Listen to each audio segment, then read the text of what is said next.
Hey everyone, Heron here from Heron Fox Farm. I'm out here having a glorious day and had a few thoughts about what the successes I'm having as being an almond farmer and some of the challenges that I faced over the years, and maybe I could encourage or dissuade some of you who are thinking about farming tree nuts.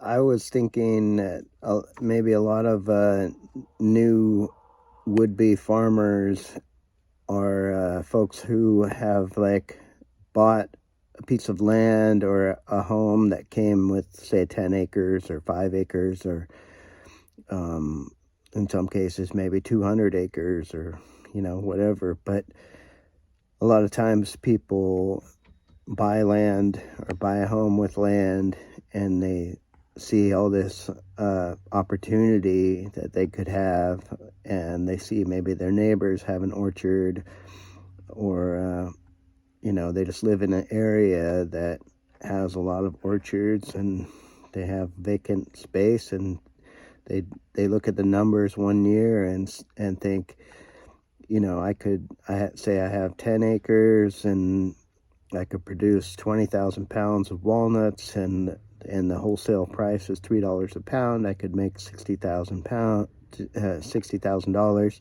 in a year, and that would pay for my mortgage, and have $20,000 left over. And that's good on the face of it, and it works out a lot of times for some people for a few years. But the problem with that is that you're then at the mercy of the market and at the wholesale buyers. So if you're at the mercy of the wholesale market buyers, then every year the price is going to fluctuate, and it could be steady for a few years. But what's happened recently, especially with the walnuts, is a lot of farmers or landowners who decided to become farmers saw this great potential of walnuts, and they planted acres and acres of them, and the price was good.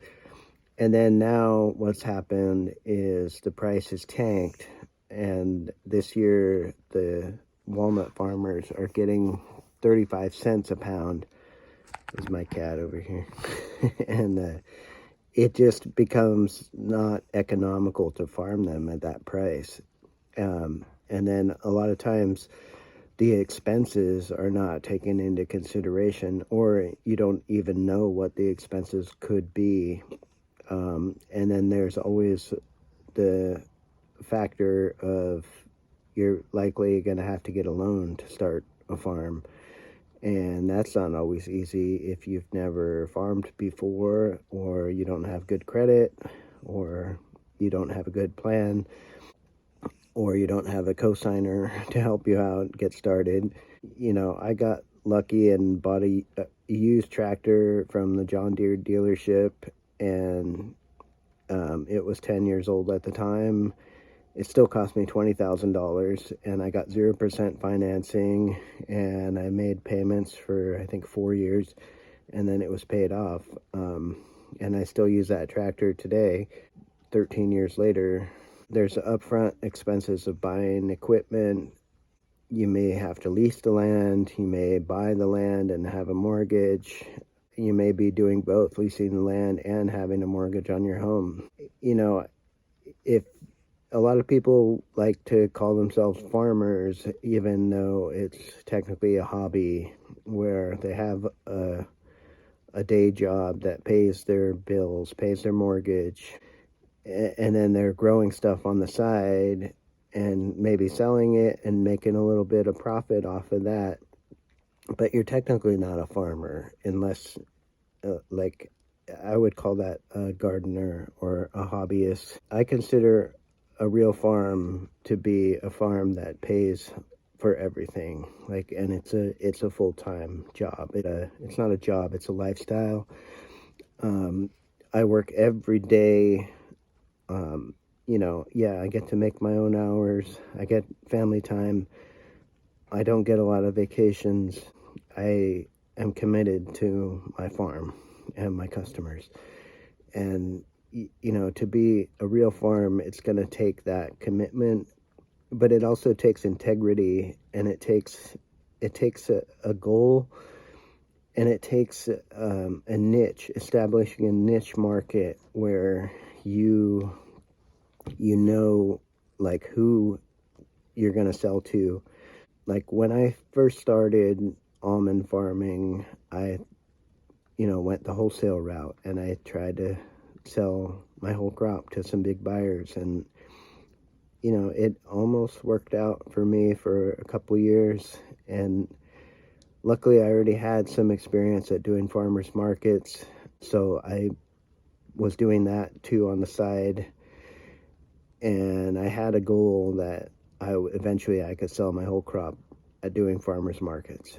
And it took a lot of years of me being the face for the farm and showing up every weekend at the farmers markets, branching out, trying new farmers markets in different areas, and getting an employee to do a market for me. And so I was driving every weekend 2.5 hours to a market, dropping stuff off for my employee to set up.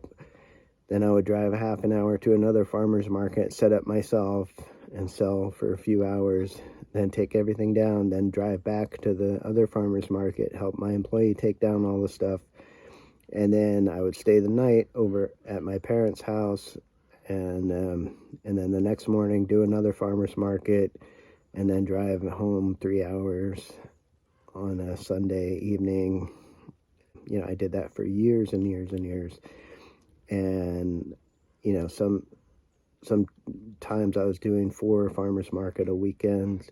It took that commitment and dedication and being the face for the farm, like being the one that was there, showing up consistently, that people got to know.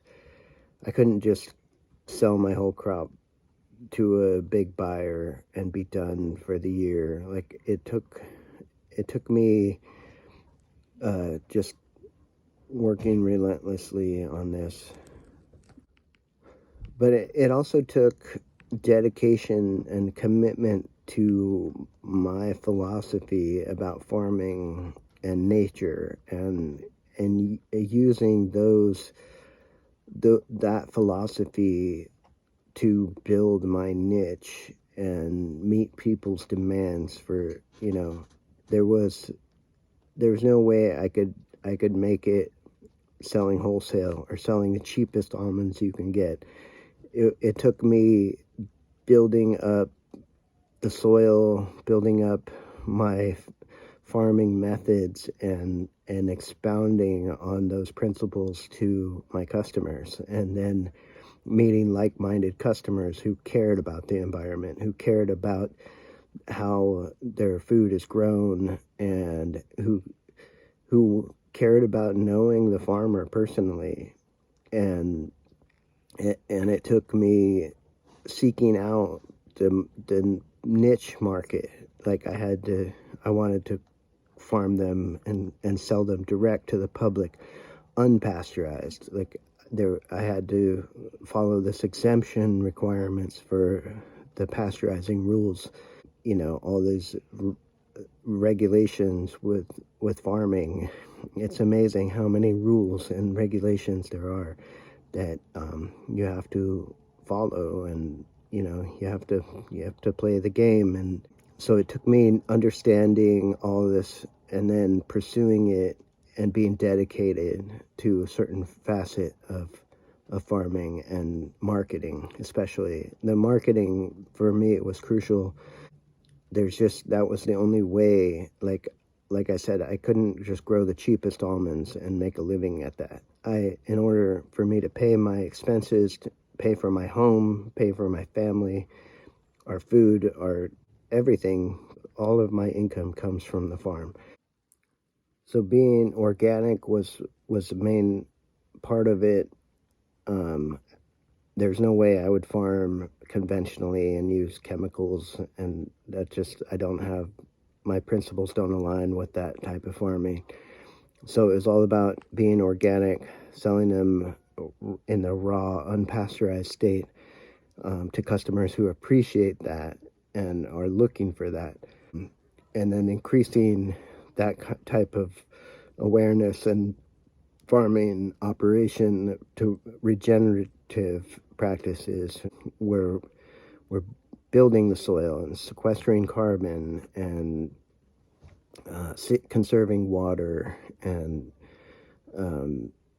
helping the bees with habitat and it just goes on and on and on. And me being true to those principles has helped me because of, like I said, integrity. It's like the customer base that I have sought out and that I have now is because of this principles that I've kept and expounded upon and blazed a trail for.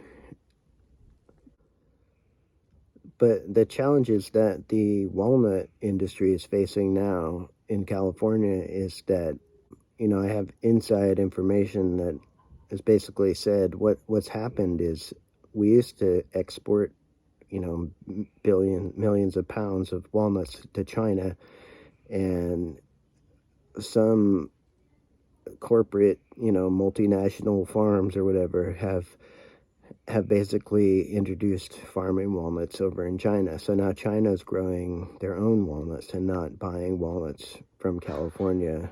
And so the worldwide market for walnuts has decreased, and the amount of acres planted to walnuts in California has increased. So it's just not been a very marketable product to grow.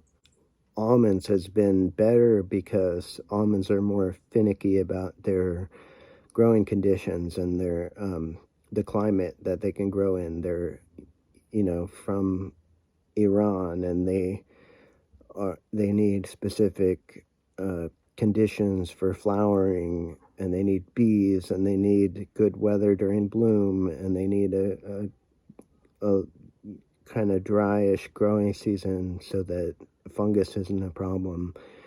And then you have to live in an area where where they're commercially grown, so that there you have access to all the harvest equipment and the shelling equipment and all these things that you just can't do by yourself as a small farmer. So for me, it's been basically having these principles about farming to begin with, like I've had since a young individual. I got started farming at age 20. I worked on an organic vineyard. It was my neighbor's vineyard, and I worked for him for 10 years, and I became assistant manager for the vineyard, and he sold the grapes to a really high-end winery and got top dollar for them, and he was committed to being organic and only using compost and only using a weed whacker and mowing equipment and organic sulfur and no chemicals. And he wasn't even certified organic. Those were just his principles at farming that I learned early on, and was paid to apply them on his farm. And then I started my own nursery business because the land that I was living on was steep and rugged and not good soil. So I figured, what can I do with this land? Well, I could grow plants, and I made tables and greenhouses and had the plants up off the ground on a level, growing benches and in containers where I could put whatever kind of soil I wanted in the container. And so I had a native plant nursery, and I started doing farmers markets, selling plants like that. And so I got in the farmers market scene early on in my early 20s, and was able to have a small income growing native plants, and then and also working on this vineyard. Then later I was given the opportunity to start farming almonds. I took over that and had to get loans and buy a tractor and equipment, and I had a lot to learn about that. But I used these principles that I learned early on in organic soil building, biodynamic and regenerative practices, and I held to that. Like, I didn't waver ever, and I used that knowledge and those principles to build my business and specifically find the customers who cared about that, and which there are a lot, and more all the time. People care about the food they eat. They care about the environment. They care about sequestering carbon in the soil, and they care about saving the bees and conserving water. And so all of these principles are ones that I've held close to me and made important, and I've helped others along the way too. I've helped many other small farms become certified organic and use these principles in their operations, and it's all worked in my favor. But part of the problem with these with the wholesale farmers is they don't understand the network of and the corruption in the industry, where the Almond Board of California and the Walnut Board, they claim that they're all want to help, promote these nuts to the general population, and they do advertising and so forth. But really what they do is just control the industry, and they control the prices, and they control the buyers and the markets. And so when these new would-be farmers start planting orchards, and they don't understand the corruption, then they're at the mercy of these wholesale markets. And then so they basically, they don't have a market to sell their crop other than a big wholesale distributor buyer. And then these distributors are just milking their profits, and they're basically screwing the farmers over, especially now over the last few years. The walnut farmers have been completely screwed. And like I said, now the wholesale price is 35 cents a pound for conventionals, I think. And then, organic walnuts would be maybe $2 a pound if you're lucky. Then the distributors who then sell to the stores are making 10 times that much. Find the cheapest walnuts you can find in a store, and they're probably $8 a pound, maybe $6 a pound if you extremely you find an extremely good deal. Although it's not a good deal, because they're conventional, they're gassed, they're Roundup ridden and glyphosate contaminated, and they don't they're just rancid and old, and they're not stored right. They're just bad tasting and not healthy, and so you get what you pay for. And then if you're lucky enough that you live in an area that has a good market, and you can find organic walnuts that are good, they're going to be $17 a pound. But like I said, the farmer is getting $2 a pound. So where is this middleman, and where is this money going to? That's the question. One farm I helped get certified organic was a small, like 3-acre walnut orchard. They decided to go organic, and I helped them get their certification and figure all that out, and gave them advice on soil. They wanted to sell the nuts themselves, because I advised them that would be the best option, and they looked into it. They could not find anyone to shell their walnuts, and they found, one facility close by that does organics, because there's not a whole lot of shelling facilities that do organic. So this facility says, "Oh, sure, we'll shell your walnuts, but then you have to sell them to us. Like we'll buy your walnuts and shell them, but we won't shell them and give them back to you. Like you have to contract with us to sell them to us." That just like made it impossible for them.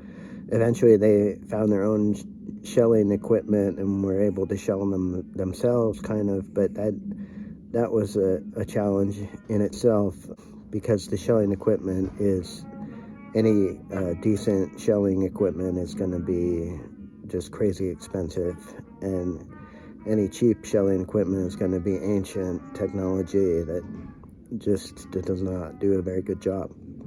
And it's a lot of labor and sorting. And so luckily with me, our family's been in this industry for 4 generations, and so we have, within my extended family, I have access to shelling equipment, and really expensive equipment, and I gotta pay it, but I can then get my nuts back and sell them. That's just kind of part of it is that the industry is really controlled that way, where these shelling facilities just aren't willing to shell the nuts and give them back to you. And they're few and far between if you can find them, and to do it yourself is a whole nother ordeal. And so I've always looked at it as like, actually farming the nuts is like 50% of the work involved. Like to grow the nuts is half of what I do. The other half is marketing. It's all aspects of getting the crop back after harvest, and marketing it and selling it direct, and having a website, and taking phone orders, and dealing with all my customers and keeping them happy, and making sure I have the best customer service available. And that's half of the whole farm, is just the marketing, customer service aspect, which is huge. And that's why I work every day, pretty much all hours of the clock. This morning I got a call at 5 a.m. from the East Coast, and I was grumpy when I answered the phone, and I had to tell them, it's 5 a.m. over here. I can't really help you over the phone. Send me an email, and I can help you in an hour when I wake up. But at that point, the phone had already woken my kids up, so I wasn't going back to sleep, which is fine because I'm a farmer. I should get up early, but that was a little bit too early, at least too early to deal with looking into a recent order that didn't really have any issues. It was just kind of I ordered, where's my update? Which I'm totally happy to do during normal business hours, but at 5 a.m. Sometimes I just I have to take care of my own needs too sometimes. So I've got to wrap this up pretty soon. I wanted to close for now by saying, like, I think what we need to go to as far as farms is smaller overall. Like, I would say less than 50 acres, and and more diversified, like I would at this point, I would like to look into other nut crops like pecans, hazelnuts, chestnuts, um, other there's other varieties of walnuts. There's, the nuts are popular. They store really well if you have cold storage, and they're easy. They're easy to ship and pack and do farmers markets with. They're a great commodity to have. But you gotta have all the specialty equipment, or be in an area where that equipment is available to come to your farm for harvest or for shelling, or all this stuff. And a lot of these tree nuts have specific growing requirements, and they're not just going to do well anywhere, in any soil, in any climate. It's something you gotta research well, and you gotta be prepared, not only to just grow the nuts, but to know how to sell them, and not get inundated by expenses. And find your niche. Basically, find a niche, diversify, and be ready to adapt, but also stick to your philosophy. Have integrity. Basically, I think that's key. And yeah, don't give in to whatever's cheapest or whatever's easiest. It's like you gotta stand in your truth, and just do what you think is right. And I think by doing that, you're gonna succeed. And yeah, I hope this video helps a little bit, and I look forward to making some more videos in the future. If anybody wants me to address any other aspects of the industry, drop a comment. I I want to see more comments on my videos, and I'd like to get more subscribers, and smash that like button, or whatever everybody else says. And I'm gonna keep making positive, uplifting videos. I think that's what we need. I see so many these YouTube videos, they have these titles on their video like the end of my farm, or they're coming to take my farm, or just all these like doomsday type headlines that I think is clickbait. Just like, you better watch this video because my farm's going to disappear tomorrow, or my YouTube channel is going to go away, or whatever. But I think that's kind of silly, and I would like to uplift our community here, and especially when it comes to growing things, and plants, and farming. And I have other things I'm doing as far as permaculture and food forest, and a lot of other projects that I'm really into, and that I hope to share soon. And I hope that you guys get something out of this, and I hope you'll leave me a comment, smash the thumbs up. All right, everybody.